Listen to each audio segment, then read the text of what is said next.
Forward back, forward back. You can do this, you can do this. My wife always tells me.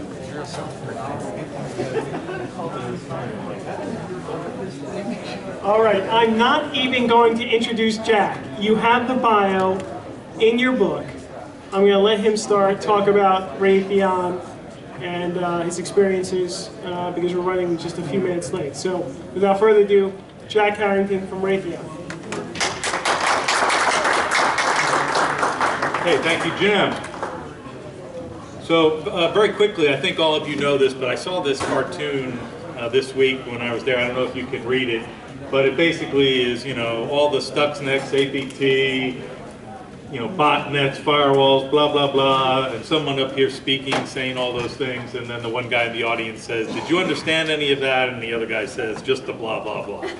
So hopefully you'll understand more than blah, blah, blah, but one of the reasons why I like the cartoon is I think that as CIOs, all of you probably face this with your boards of directors, with your senior leadership, right? Is that we all tend to get into the technology and talk about how exciting it is, and in running Raytheon's cyber business, both in terms of our overall business and protecting ourselves and growing it, I get the opportunity to brief our board quite often. And so while our senior leadership, our CEO, our CFO even, are very, very technical and have learned this market, our board still, we have to sort of speak in terms they understand. So hopefully that was sort of the purpose of that. So I'm going to give you a quick who we are, Raytheon. We're about 24 billion, 61,000 people around the world.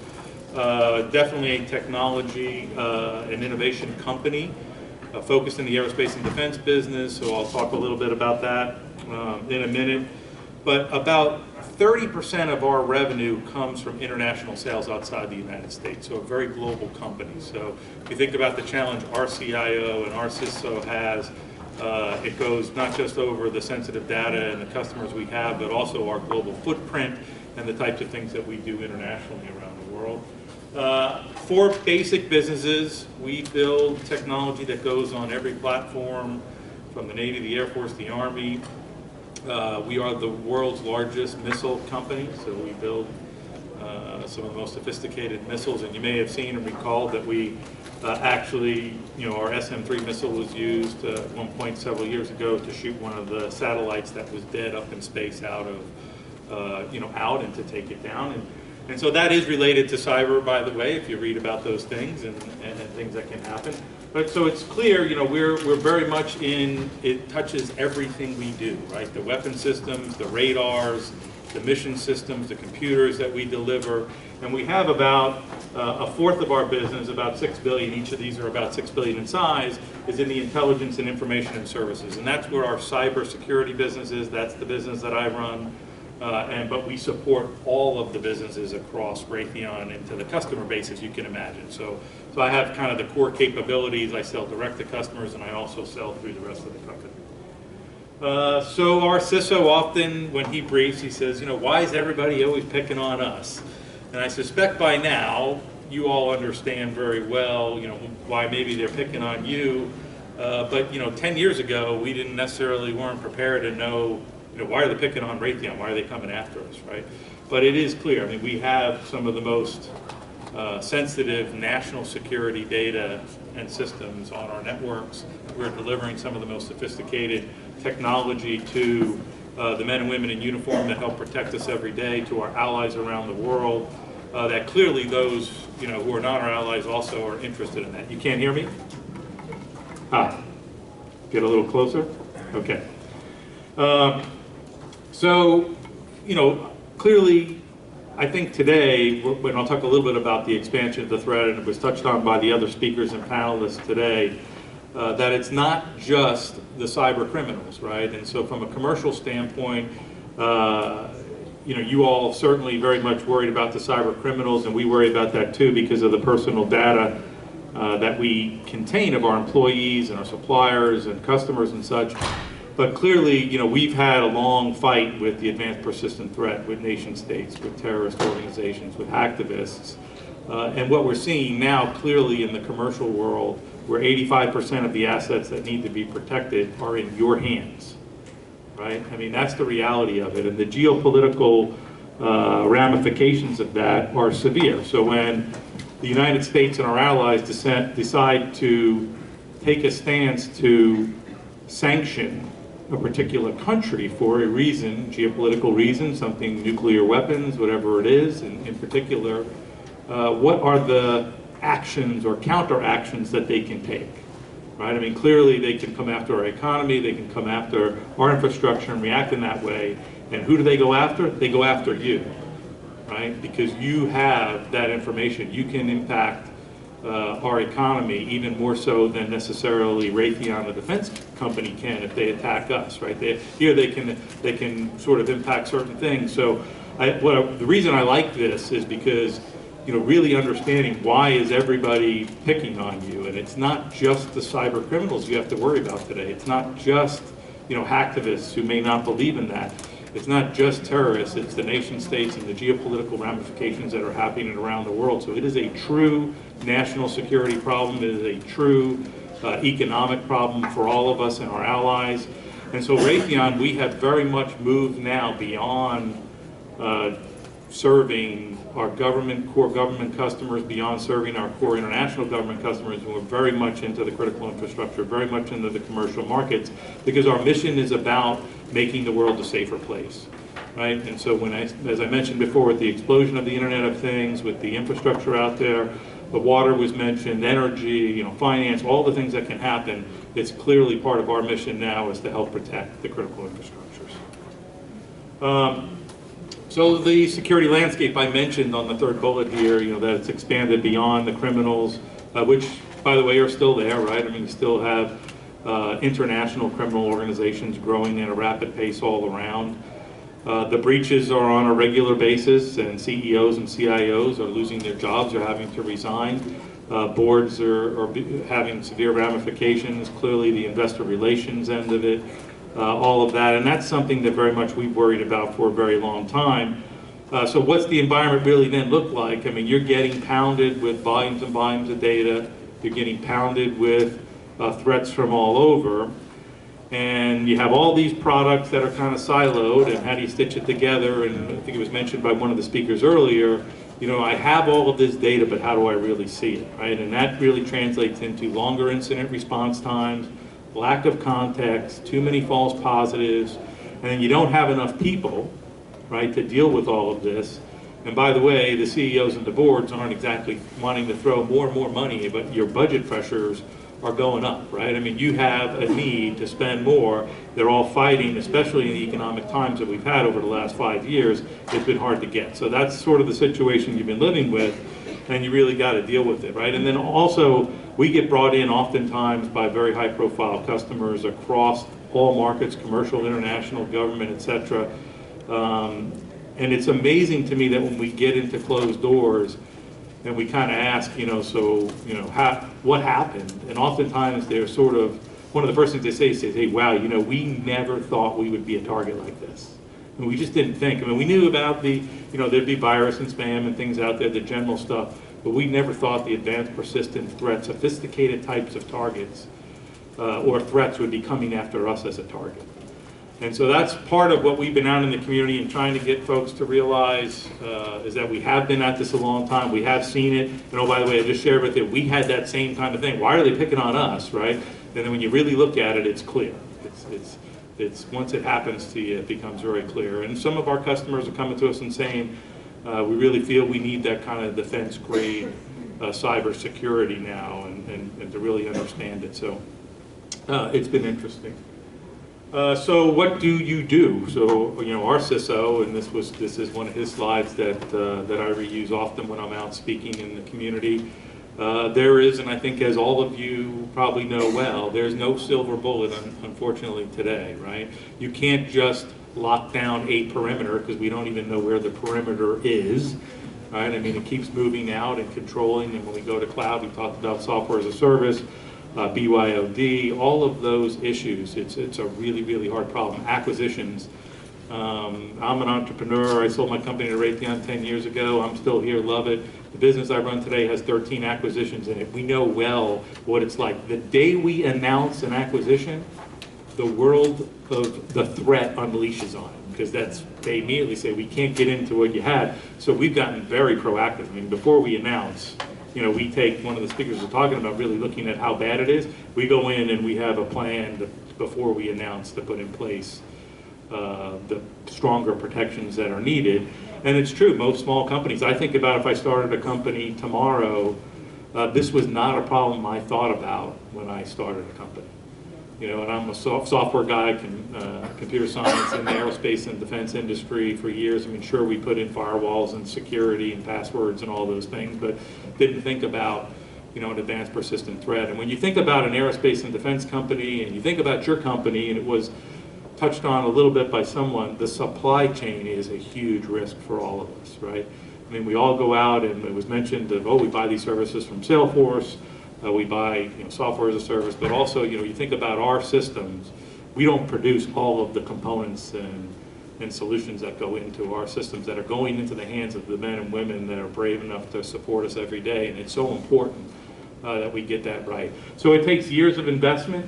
It takes a lot of threat intelligence, and that's something that we've been very active with the Department of Homeland Security, with the administration, Michael Daniels, for the president and such, and the whole information sharing. And I would encourage, we very much understand the nervousness of the commercial world in terms of privacy and lawsuits and such, but I can tell you that the aerospace and defense industry, we started doing information sharing a long time ago with our peers, with the government, with strategic partners that we work with across all markets, even commercial companies, where we have relationships at the CEO, CIO, CISO level, and it's been amazing how much it helps protect us all. And so that's obviously an area that we think is very, very serious. And innovation, right? We got to keep staying ahead of the innovation. There's no silver bullet. We're innovating all the time. That's one of the things that we're out with our government customers, with our own internal research and development, with acquisitions. It's obviously a very key part of it, but you got to stay ahead of that threat. And one of the things I like to say is, innovation created the internet, and innovation is going to secure it, right? I mean, it's not going to be purely innovation, but it's going to be a key part of it. And everyone's touched on employee awareness. It is key. I shared with Jim before, because he was his experience in sort of testing employees and it not getting better.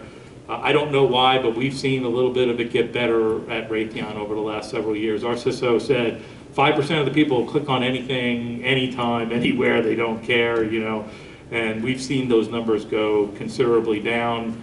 It is so important, and it may be part of what we do as a company, what our employees do every day, that raises that awareness as well. But one thing is, we had a CEO, we have a new CEO for about a year and a half now, but prior to that, and he's very passionate about it, when we started on this journey, he was incredibly passionate about it.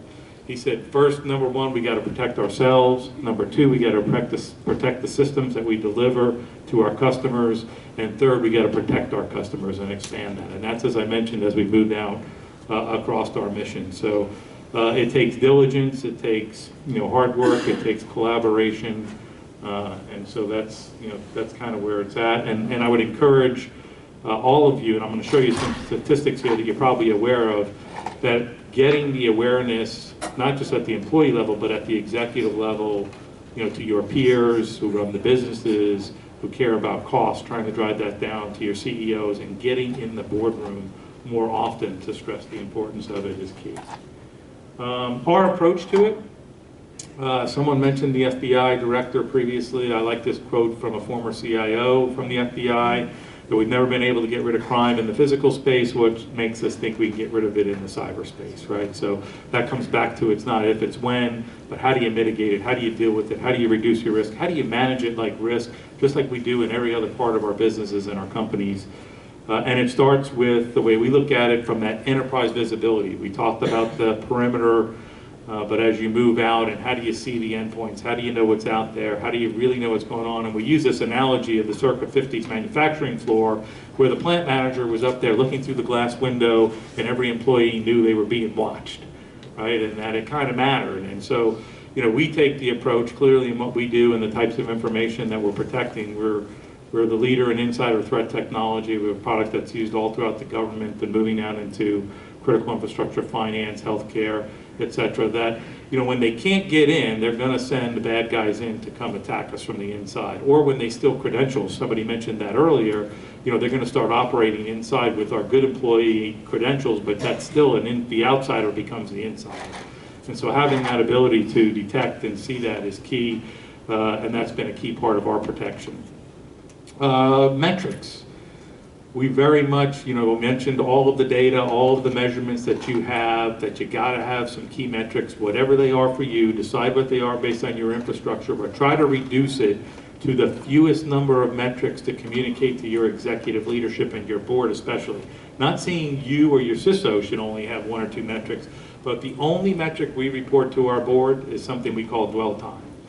And that's how long is a bad guy able to operate on our network and exfil data, get out and communicate out, right? So if we can disrupt that command and control, if we can disrupt his ability to get out, it's the analogy of the bank robber comes in and you lock him in the safe vault, right? It doesn't matter that he's there. I now have time to deal with it, right? It's not an urgent fire that I got to put out, but I can cut off his ability to communicate out, and those command and control channels are so important. So we really, all our investments, everything we do, we focus on, is it reducing dwell time? And would you rather have 100 guys on your network for an hour or 1 guy on your network for a year? We'd rather have 100 for an hour or less, you know, because the amount of damage or the amount of data that they can steal from us is so much smaller. Tracking lateral movement, we talked a little bit about that it's very targeted attacks that come in, and the FireEye gentleman kind of mentioned that as coming in and saying, you know, it's very, very targeted. But what do they do once they get there? That's the beachhead with which they move laterally and start to move. And so being able to detect that, and we have technologies that we've invested in that really help in that way, and to be able to predict those attack vectors, look for those indicators of compromise, and understand their operations and where they're moving. And a big part of that is analytics, right? You got to be able to analyze all this data. You put all these products in, you can't rip them all out and put in some, you know, new whiz-bang thing, but you can start adding to it, and you got to be able to have the big data analytics to bring it all together and tell you what are the highest priority elements for my team to go attack. And so that's a big, big area that we focus on. And then obviously it's really not about, you know, saying that we can give you the silver bullet and it stops, or give ourselves a silver bullet and it stops. So managing risk has been talked about, and being able to continue to operate your business in this conflicted space. Right, and that's kind of how our customers have looked at it for a long time. That's how we look at it, and that's how we kind of move out now into the commercial world with customers. You got to really look at it as, how do I continue to keep up and operating and manage my risk, right? There's a risk cost profile. I think there'll be a lot of discussions in the next panel, I'm sure, on that, as what is it worth, you know, and how much do you invest to reduce your risk to what level? And that's going to depend upon your business. I wanted to share, we did a survey here recently on mega trends, and we interviewed CIOs, CISOs, and leaders within security organizations.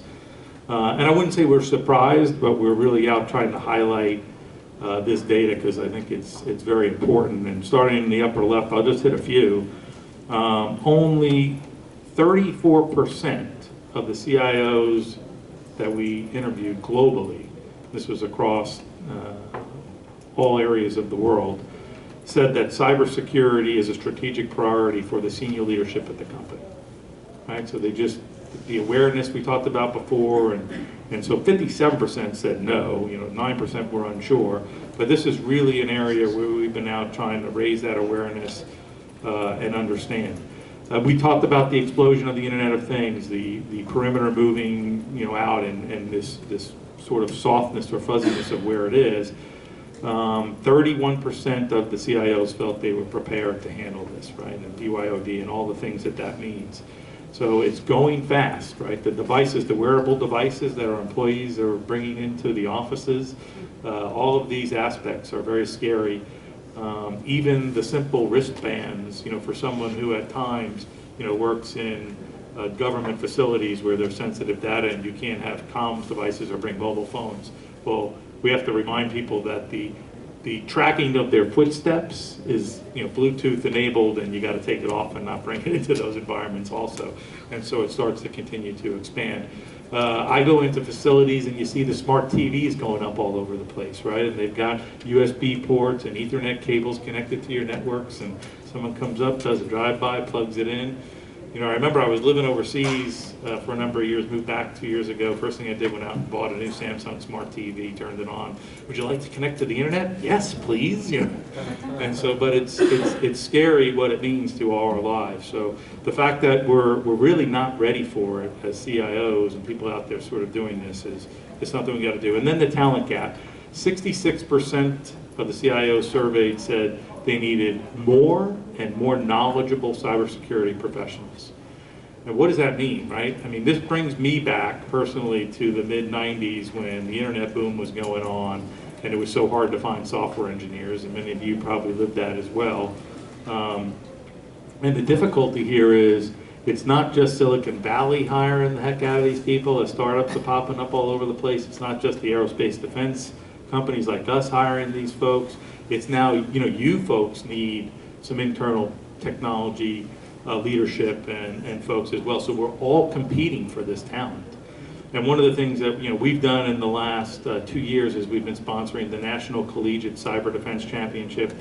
The next championship will be going on in San Antonio, Texas, and 180 universities participated in this last year. I think there'll probably be roughly about the same. They're the finals of the final 10 in San Antonio. And last year when I was there, I said my goal was to get them to the White House, and we did. So the champions were University of Central Florida. We got them to the White House. I said, when I really get to where this is aware, we'll have the president filling out the bracket like he does for basketball, right?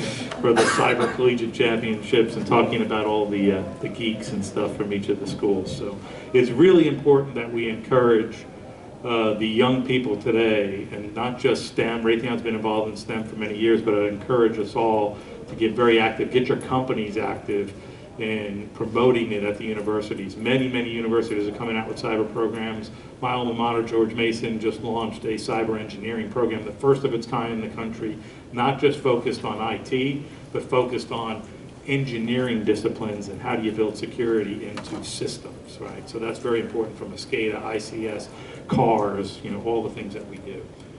So recommendations, obviously, get, some of the things I wanted to highlight was awareness to your CEOs and executive leaderships and your business peers. Make sure that they understand why this is a problem. The boards of directors, think about metrics, share with each other the metrics that are working for you. If you have a metric that's working for you perfectly, shoot me an email. I'd love to hear about it. The collaboration is free intelligence. It really is if we do it right. And if you're not going to go into full information sharing, I'd encourage you very quickly to find some partners and people that you trust to share information with, because it'll only make you safer. And I often use the analogy of a neighborhood watch program, right, where you're looking out for each other, or the FBI most wanted signs. That's how we find these folks and how we can protect ourselves, because the malware is reused over and over again. The TTPs right now are used over and over again. There's plenty of 0 days out there, but when it's cheaper for them to just keep reusing them because we're not sharing, that's important. Don't underestimate the value of training. That's all been talked about, and I hit these things. So one last point. So this is our CISO's chart I always like. It says his mission is to ruin a hacker's day every day. So with that, I'll open it up to any questions. Yes, sir. Jack, if you were walking into a new organization and they told you you only have 3 metrics to manage security risk, and you had to decide that in the next 15 minutes, So, Repeat the question. yes, okay, question was, if you only had 3 metrics you're going into a new organization, you only had 3 metrics, what would they be? Certainly, I think the number 1 metric would be dwell time, because we found that to be incredibly useful. Definitely, I'd have to say the number, one of the key metrics that we find is the number of systems that an individual is sort of linked into at a particular time. Right, that goes back to the lateral movement and such. and do they need to be there, and those things. And then this is a complex area of analytics. It's not a metric, because I'll think about that problem and look at it and talk to my CTO and say, okay, what are those? But one area where we're really focused on from an insider threat perspective is something we call convergence. And it's tying in the physical badge system somebody mentioned earlier, someone sort of following in with the IT systems, with your HR systems, where you can have that big data analytics. And if Jack just got a needs improvement in his performance review, he tried to badge into an area he wasn't supposed to be in, and now suddenly he's downloading several gigabytes worth of data. I bet Jack's getting ready to resign and steal some of our intellectual property. So it's some of those predictive analytics are areas where we are focused on. So it's not wouldn't be the one metric, but it's something to think about in terms of how do we really get out in front of some of these things. From a, that's some of the things that our customers are very much focused on. Yes, Anita. One of your recommendations was engaging management team and board. Can you be a little more specific on how you see the boards being engaged? So it was surprising. I think it was 34. One of the things we did is, I think it was in that same 30-ish% range of CIOs said that they briefed their boards on cybersecurity in the last 12 months, right? So from that standpoint, the boards have risk management committees, right? The boards have a fiduciary responsibility. The boards, I think, even though they're seeing the breaches and they're seeing this stuff come up, that it hasn't hit the critical mass to where they seem to be pulling you all in to say, hey, tell me about this problem, right? And so that's part of probably your budget and your funding problems. That's part of getting the attention. So when I say that, I think it starts with making sure that the CEO understands the problem, and then recommending to the CEO, frankly, we should be briefing the board on this. They should understand. They should talk to the risk management committee. It's all, again, that awareness issue. Our board is briefed regularly by our CISO, right? But we've been at this for a decade, and they understand the importance of it. They, some of them came out of the military and areas where this was. Some of them purely commercial and other things. But so that's kind of how we see it. That until this gets board level attention, which I frankly am surprised, given every day I get a stream of cybersecurity news articles from my comms team to read to make sure I'm seeing the latest stuff, right? And it is 10 a day on this problem, right? And that's just the ones I get. So how is it that the boards are not pulling you in more often? So, yes? So where does IoT security rank in priority for companies, and what are your plans? So we believe it ranks very very high. We're not doing BYOD yet, and it's mainly because of that. Can you hear me or no? Yeah. Oh, so we're not doing bring your own device yet because, frankly, we're just we're not sure of exactly how to implement that in the best way with our employees. We just haven't gotten there. We are investing in BYOD technology that would very much use strong level encryption and those kinds of things and virtualization for mobile devices and such. But clearly we're also working very hard on SCADA and ICS systems, and I mentioned TVs, all of that. So I think it needs to be increasingly on the priority list for our CISO. He doesn't work for me, he works for the CIO. I'm out sort of selling things, so I'm helping customers attack this problem. For our CISO, I know very much so that, we have a pretty homogeneous enterprise environment, even with the acquisitions that we've made. And I think that's one of the things that makes us be able to protect ourselves so well. And he's had the budget of the operations side of the house as well as the security side of the house. So as an example, he owns all of the directory services. That's not always typical, so he can control that if he wants to put a new policy in place. That applies to the Internet of Things as well, where he kind of is looking at it from that standpoint. we did deliver, as part of the community service and things we do, our CEO is a member of the NSTAC to the President. That's the Technology and Communications Council. And we delivered an Internet of Things report to the President with recommendations for how we all should look at the Internet of Things, and the things that the President in particular and the administration should look at doing to help put policies and procedures and standards and frameworks and address it in that standpoint. So if you're interested, I can get you a copy of that. It's also available online from the administration, but that was something Raytheon participated in delivering that. So we have a group of folks focused on it. Okay, thank you.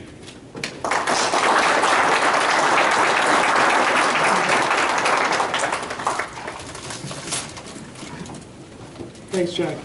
I'd like to now introduce the moderator for our next panel, Protecting Your Organization, Mark Bednarz from O'Connor's Davies Risk Advisory Group, to lead this session.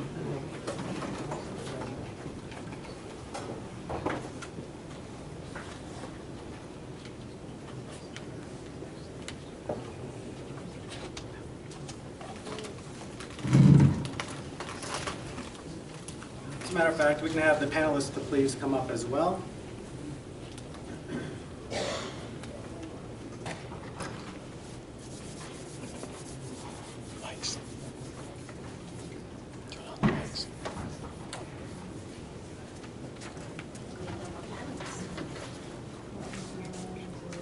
Panelists, don't we?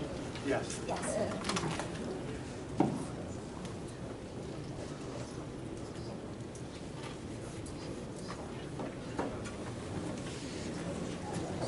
Mark, why don't you give a background on Yeah, what absolutely. you do, We can and start. then we'll- All right, please.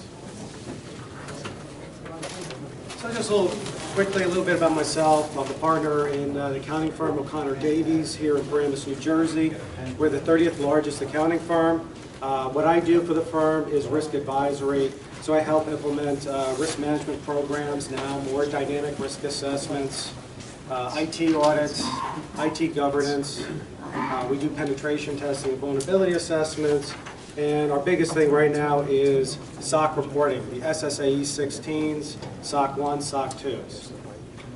So if we can just quickly, maybe Regan, maybe you can kick it off, a little bit about yourself. Sure. Your service offerings. I am a cyber risk attorney, and I think that means I work advising in information security, in privacy, in data usage, and how not to use your data, and really trying to connect with the IT and the risk people and the business, just really trying to address the cyber risk issues. Oh, did you get that enough? Did you hear that? Cyber Risk Counsel, I work across data security, privacy, data retention, data usage, advising the businesses how they can use their data as well as how to secure it.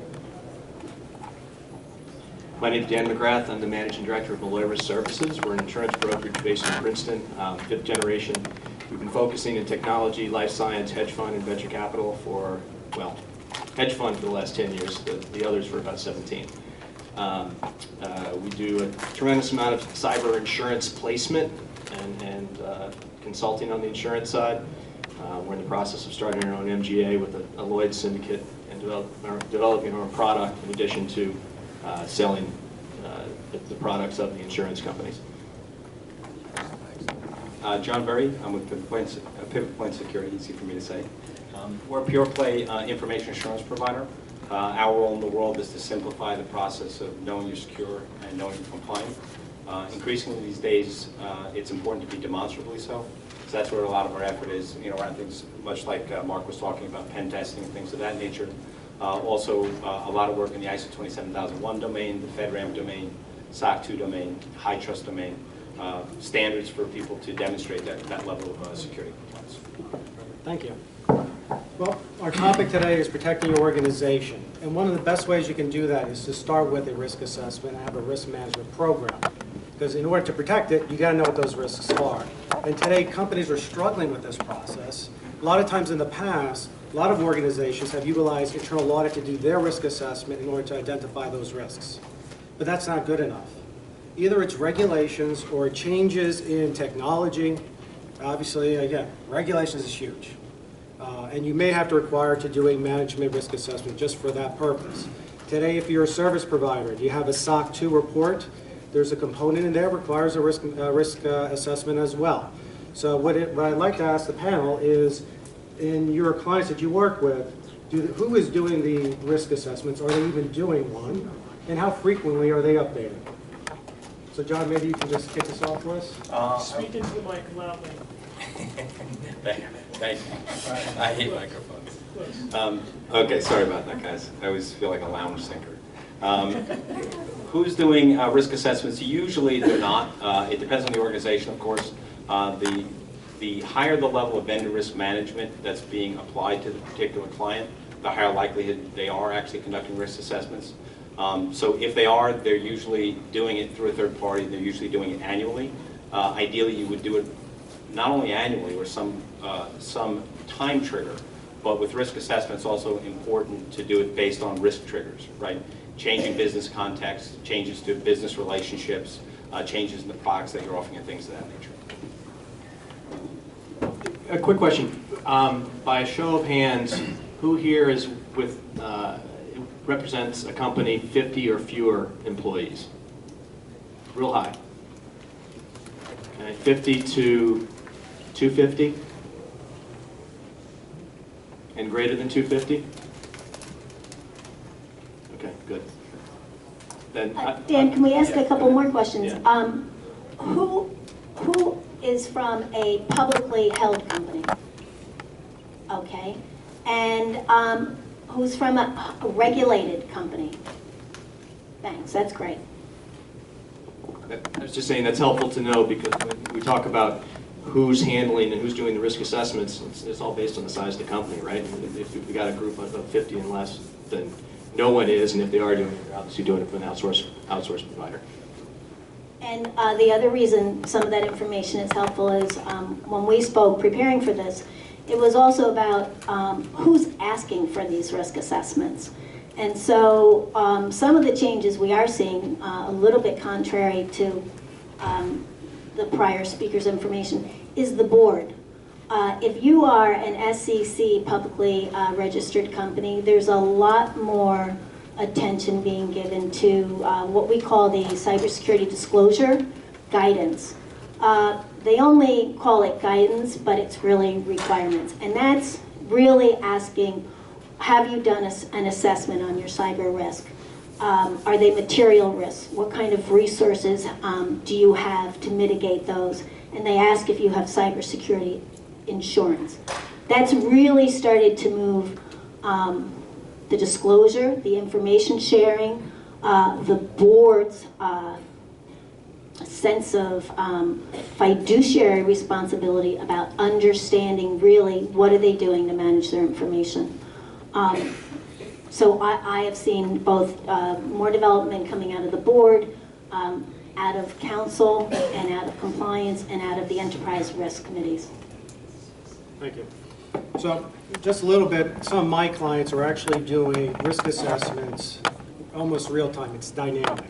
Perfect example are some of my hosting providers. Just to give you an idea, they have information coming from their help desk system, vulnerability assessment and pen test results, regulations, and what the beauty of it is, because it's dynamic, it's because you have multiple people involved in this process and not just IT. Reason being, here's some examples. Legal department. The legal department of an organization can communicate quickly if there's a regulation that IT needs to address.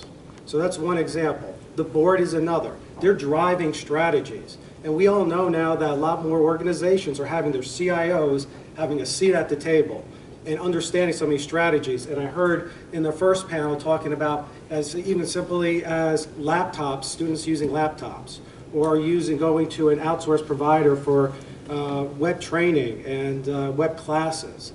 All these are risks associated with your organization. Are you prepared to be able to flick the switch and saying it's ready to go? And that's the beauty of having a risk assessment. You know what's going on from a strategy perspective. You know what's going on from a cybersecurity perspective. So what I'd like to also ask is the panel, what type of risk, where are people identifying the type of risks that are impacting their organization? Is there any frameworks, any guidance that you guys can provide? So anybody that's out here can actually implement it. I'm not sure I understand. So the question is, for example, you're doing a risk assessment, and you're doing something on security. Do you know all the risks associated with security? Oh, gotcha. Whether it's change management, are you using a framework? Are you using ISO or PCI? Right. So in terms of risk assessment methodologies, the ones you most commonly see if you tend to err on the government side, right? There's the NIST SP 800-30 guidance from NIST FISMA. On the ISO side, there's a great document called ISO 27005, which is a very good risk assessment methodology. If you tend towards asset-centric risk assessment, which I'm not a fan of, I'm very much more a fan of information and process-centric risk assessment. But if you do like asset-centric risk assessment, Carnegie Mellon publishes the Octave and Octave S frameworks, which are also quite good. On the smaller company side, the 0 to 250 side, some companies are simply using the insurance application itself, right? So oftentimes we'll go through the process of the painful process of going through a cyber liability application with the client. And in essence, it's sort of a security assessment in and of itself. And whether they buy the insurance after that or not, they still have at least begun the process to ask the questions, how secure is their organization? Along those lines, one of the things we've seen with the medium to small companies is struggling, what do I benchmark to? What do I risk assess to? And one of the things as counsel I very, very often advise is don't let good get in the way, don't let great get in the way of good. Don't let the idea that you have to be ISO certified stop you. And so Mark, to your question, even if you don't have an organized program and you haven't gotten a budget to a full risk assessment, you have to be watching what are the attack trends. You have to be reading what are the current things that are happening. You have to know how the target attack happened. You have to know the Mandiant 2014 report. Without those things, because it's such a dynamic threat landscape, you have to make sure that you are risk assessing to the right things that's happening in your organization. Okay, so as we do our risk assessment and we rate our risks, then we have a risk response. How do you make that determination? Is a thing that you need to address. Some people add controls. Some actually add insurance. And I know one thing, I get a lot of calls from my clients, have you heard of cybersecurity insurance? So, obviously, I'm not an insurance expert, but we do have one here. So I was hoping maybe, Dan, maybe you just talk a little bit about some of the issues that you see and give us a little bit more guidance on it. Yeah, I mean, sorry, Jim. So we've seen a significant uptick in the purchase of the cyber liability insurance, which is good. I'm not going to sit up here in front of a group of CIOs and say I know, a tenth of what you folks know about cybersecurity. I don't. What we do is provide the paper that pays for the loss, pays for the services of the attorney, pays for the services of the security people that do the forensics. So I can't say that. Excuse me, what was the exact question? It was just a general question, whether you can give some guidance on some of the issues that you see in regards to acquiring insurance. So they are buying the insurance to some extent. Oftentimes it's being required by a contract, right? So it's not even that they even care or think that they need it, but it's being purchased because they have a contractual obligation or it's coming from a board directive. But that's usually when the folks are buying it and why.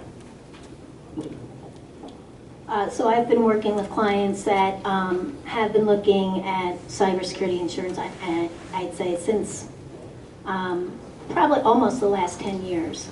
And I think one of the interesting things, is, you know, there's an old phrase about you don't ever want to see sausage being made, and you don't want to see law being made. And I can say in the early days, you really didn't want to see cybersecurity coverage being written because it was very ad hoc and, you know, sure you need this. But today, you need to start, you know, we started with the discussion on the risk assessment. You have to understand your own risk profile. You have to have an understanding of what data do you have, what parts of that data are important, okay, and what kind of coverage does it need, where does it go, where does it come in, where does it go out, and who else handles it for you. And if you haven't done that, your own risk profile, understanding how to negotiate a really effective cybersecurity agreement is, you know, sort of a lot of money for maybe something that's not going to really meet your risk need. Before we move on, does anybody have any questions regarding risk assessments? Okay. So another hot topic besides cybersecurity is third-party risk. You know, more and more organizations are outsourcing to third parties, and some of them, you know, in the past, it was mostly non-critical processes. Now, more and more are outsourcing other functions in order to get expertise. Now, with that, you know, a lot of regulations have come out, and I know recently in the banking industry, they've just added some more guidance. And so my question is, besides just doing risk assessments, do you know if any programs are being developed even from the onset of even onboarding, you know, a third-party provider? Are there programs, best practices that you can share with us? Whether it's policies and procedures, RFP process, review, authorization. So, feel free. Yeah, go ahead, John. Yeah, vendor risk management is really going to be a big thorn in the side of a lot of people, right? So the idea as you're getting going, right, first thing you want to do is stratify, right? Figure out you don't want to send your toilet paper vendors through a full cybersecurity vendor risk management package, right? You need to classify your vendors into the different levels so that you can, you know, ask the appropriate questions based on the appropriate risk. People that have high degrees of access into your environment or to your sensitive data, of course, are going to need to be held to a higher standard. Right? So we need to define those standards that are appropriate for each of those. And then you get to the platform question, right? So how am I going to actually deliver this vendor risk management program? If you haven't looked at it, there's a great program out there. I'm a big believer in using open, trusted stuff. The Shared Assessments program, if anyone comes out of the financial services industry, it was originated as BITS, if you remember that, the BITS Shared Assessment Program. It's been spun off, it runs independently. You can buy for a very reasonable price, basically a pre-canned vendor risk management program.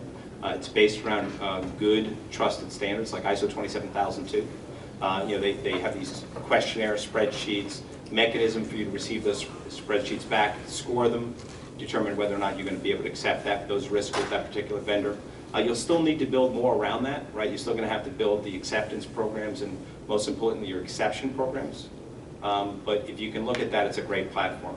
If you get to the point where you're above, let's say, 50 vendors going through the program, automation's going to help. There are tools out there like AgileAlliance GRC platform or Prevalent tool, which are web-based tools which will make it easier if you've got hundreds of vendors you're trying to get through the program. So those are two good cheats.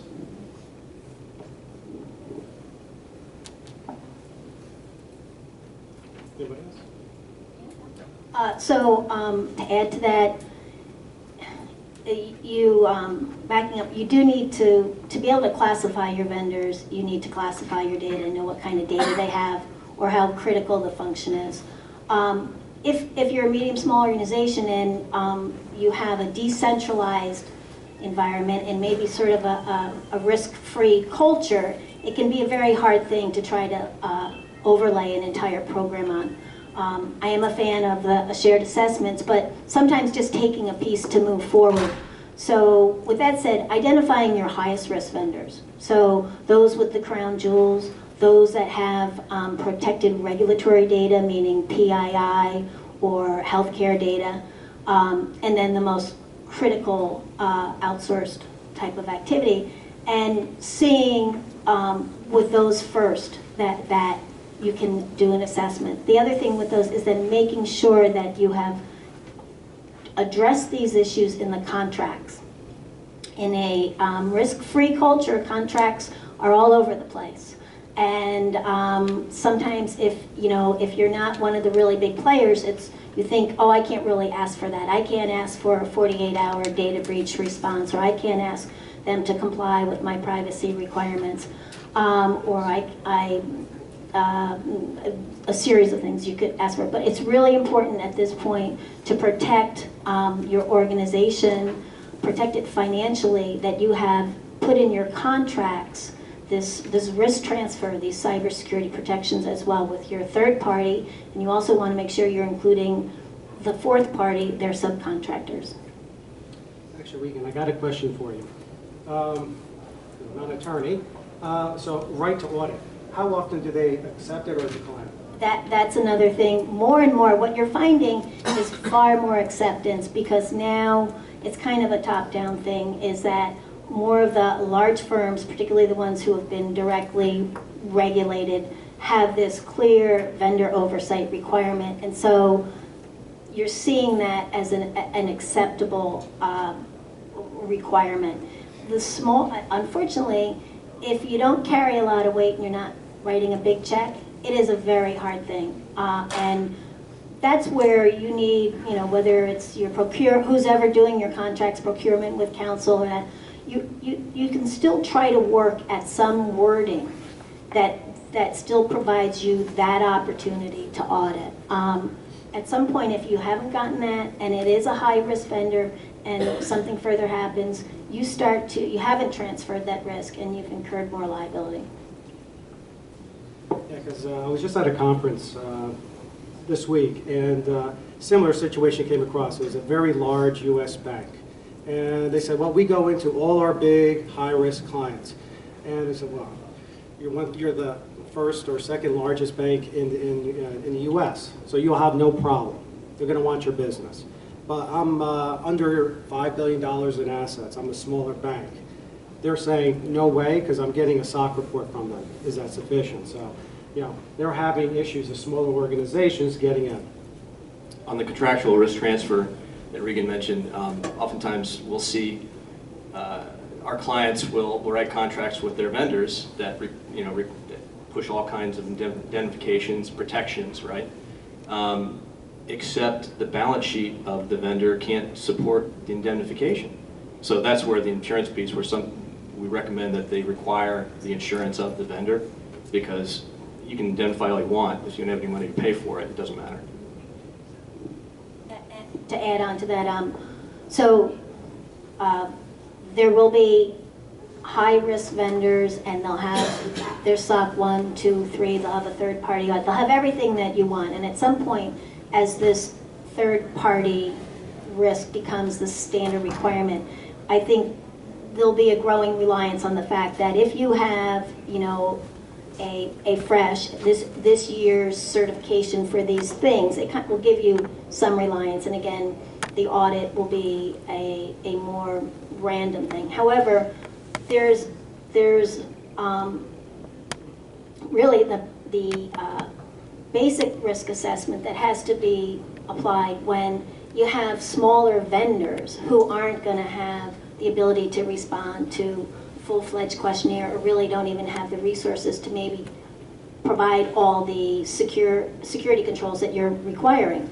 And that's where, when we talk about the risk profile for that vendor, maybe one of your business lines still insists on doing business with it, but it doesn't fit your risk requirements. One of the things we talk about is identifying what's the kind of data that vendor is dealing with.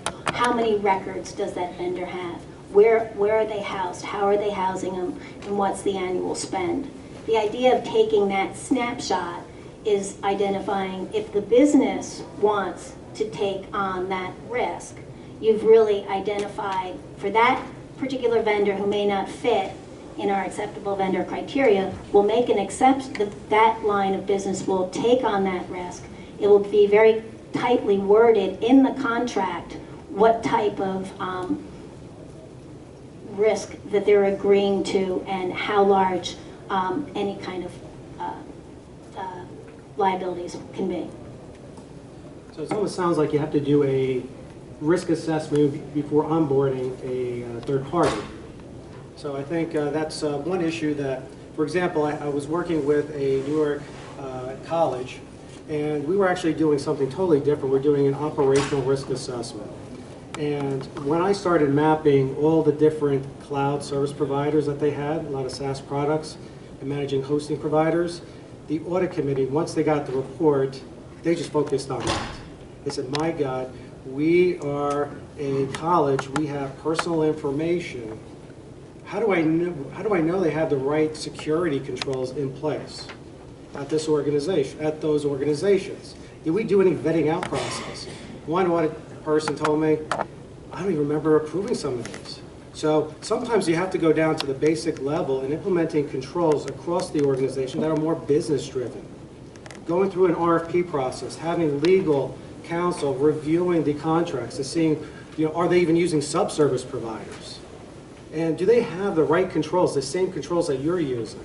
Because that's also critical as well.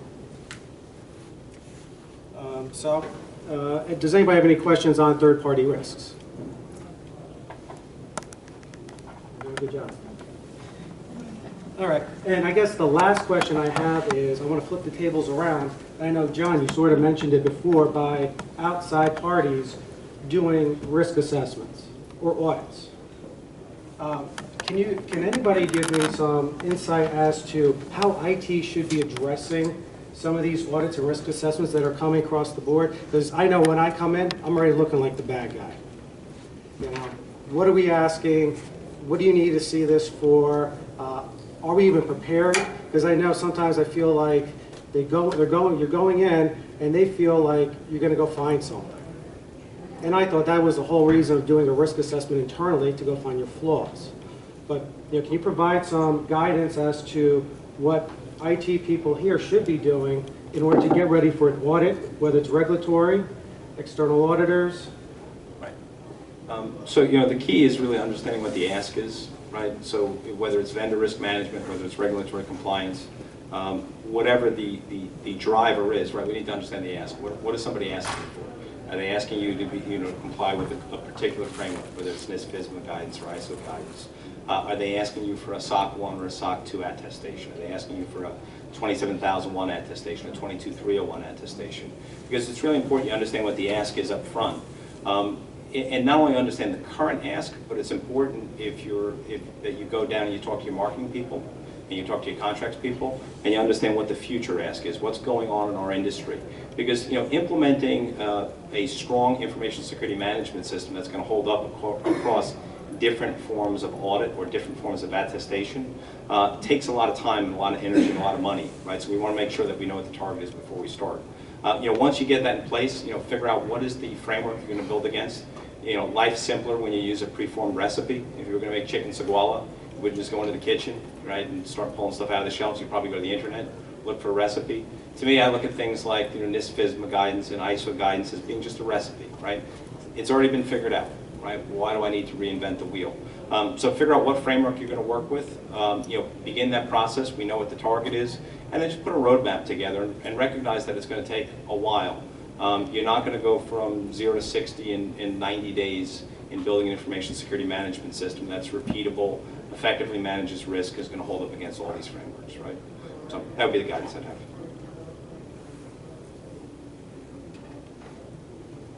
I guess some of the other guidance along those lines is it's not going to happen overnight, and the size of your organization may not require the level of detail or granularity you're going to follow to 27,000, but how does it fit your organization?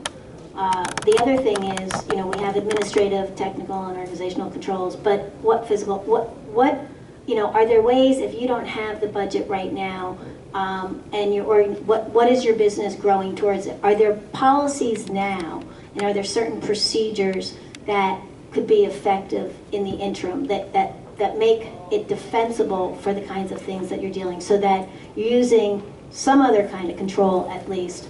And as the other panels and other speakers have talked about, also the education and the training, both not only for all your employees and their consultants, but on the IT side, for the IT the admin people, how they're using passwords and things like that. So it's just some added type of work.